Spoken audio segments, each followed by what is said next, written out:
વખતે હોલિકા દહન માટે લાકડા નહીં પરંતુ તરછોડાયેલી ગાયના છાણાનો ઉપયોગ કરાશે। ગત વર્ષે સુરતની ગૌશાળાઓ દ્વારા 200 ટન ગોબર સ્ટીક બનાવાઈ હતી અને જ્યારે આ વખતે 300 ટન ગોબર સ્ટીક બનાવવાનો નિર્ધાર કર્યો હતો અને આ ગોબર સ્ટીક થકી ગૌમાતાના સ્વાવલંબન સાથે સામાજિક જાગૃતિ અને જંગલો બચાવવાનો પ્રયાસ કરવામાં આવી રહ્યો છે। હોલિકા દહન માટે મોટા પ્રમાણમાં લાકડાનો ઉપયોગ થાય છે, જેના કારણે પર્યાવરણને પણ એક મસ્ત મોટું નુકસાન થાય છે। પરંતુ છેલ્લા કેટલાક વર્ષોથી પાંજરાપોળ દ્વારા છાણની સ્ટીક બનાવવામાં આવી રહી છે। ત્યારે હાલ આપણે સુરતના પાંજરાપોળ ખાતે છે। આ સ્ટીક આપને બતાવવા માંગીશ। અત્યારે જે સ્ટીક જોવા મળી રહી છે એ છાણથી બનાવેલી સ્ટીક છે। કહી શકાય છે કે પર્યાવરણને સંતુલિત કરવા માટે આ સ્ટીક બનાવવામાં આવી રહી છે। ત્યારે આ પાંજરાપોળ ખાતેના જે જનરલ મેનેજર છે અને જે આ હોળી માટે જે છાણ લેવા આવેલા જે ગ્રાહક છે એ પણ આપણી સાથે જ ધર્મેશભાઈ, આપણે પહેલા જનરલ મેનેજર ભાઈથી વાત કરીએ। શું કહેશો, દર વખતે મોટા પ્રમાણમાં લાકડાનો ઉપયોગ થાય છે અને આ લાકડાના ઉપયોગથી પર્યાવરણને મોટું નુકસાન થતું હોય છે, પરંતુ છેલ્લા કેટલાક વર્ષોથી છાણની સ્ટીક બનાવવામાં આવી રહી છે પાંજરાપોળમાં। કઈ રીતની સ્ટીક હોય છે, કેવી રીતે બને છે અને કઈ રીતમાં લોકોમાં પણ જાગૃતતા છે? અમારી સુરત પાંજરાપોળ આજે 250 વર્ષ જૂની સંસ્થા છે।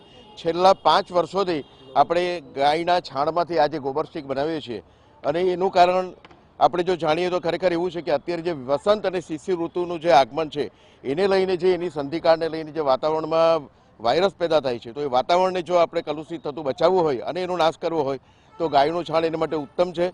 એટલે જ આપણે ગાયના છાણમાંથી બનાવેલ જો ગોબર સ્ટીકનો ઉપયોગ કરશું તો એ વાતાવરણ શુદ્ધ થશે। બીજું એ બને જંગલ કપાતો બચશે। લાકડાની કમ્પેરિઝનમાં છાણની પણ આપણે જે ભાવની વાત કરીએ તો આ છાણની સ્ટીક આપણને 20 થી 25 રૂપિયા કિલોના ભાવે મળે છે, જ્યારે લાકડાનો ભાવ 45 થી 50 રૂપિયા કિલો છે। અને એ બને આપણે પાંજરાપોળોને અને ગૌશાળાઓને પણ આ જો સ્ટીકનો જેટલો વધારે ઉપયોગ કરશું એટલી ગૌશાળા અને પાંજરાપોળો પોતે સ્વાવલંબી બનવા તરફ આગળ વધશે। ત્યારે અહીં સ્ટીક લેવા આવનાર પણ ગ્રાહકો પણ હવે આવી રહ્યા છે। તેમાં ધર્મેશભાઈ પણ છે। ધર્મેશભાઈ, આ સ્ટીકનો એટલે છાણની સ્ટીકનો મોટા પ્રમાણમાં હવે ડિમાન્ડ પણ વધી રહી છે। લાકડાની ઉપર જોવા જઈએ તો પર્યાવરણને નુકસાન થાય છે, પણ આ છાણની સ્ટીક લેવા માટે આવ્યા છો, કઈ રીતના આનો ઉપયોગ થાય છે, શું કહેવું?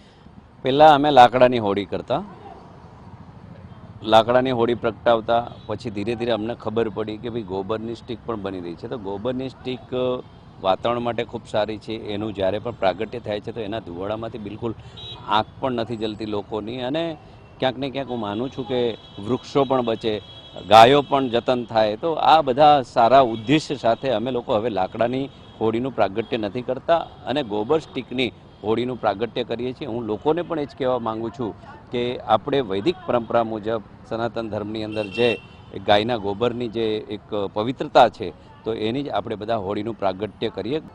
એટલે કહેવામાં આવે છે કે જે પાંજરાપોળ છે ત્યાં તરછોડેલી કહો કે પછી ગીર ગાય કહો, તમામ મળીને 12,000થી વધુ જે ગાયો આવેલી છે ને એ ગાયના છાણમાંથી ગૌકોષમાંથી જે છે આ સ્ટીક બનાવવામાં આવી રહી છે અને આ સ્ટીકનું વેચાણ કર્યા બાદ એના જે પૈસા આવે છે એ જ ગાયના જે ઘાસચારા છે એમાં મદદરૂપ કરવામાં આવે છે અને સાથે જ પર્યાવરણને પણ બચાવવામાં આવી રહ્યા છે। તો આ વખતે સ્ટીકની ડિમાન્ડમાં પણ ઘણો વધારો થયેલો જોવા મળી રહ્યો છે। કેમેરામેન શોએબ શેખની સાથે રાબિયા સાલેહ, મંતવ્ય ન્યૂઝ, સુરત।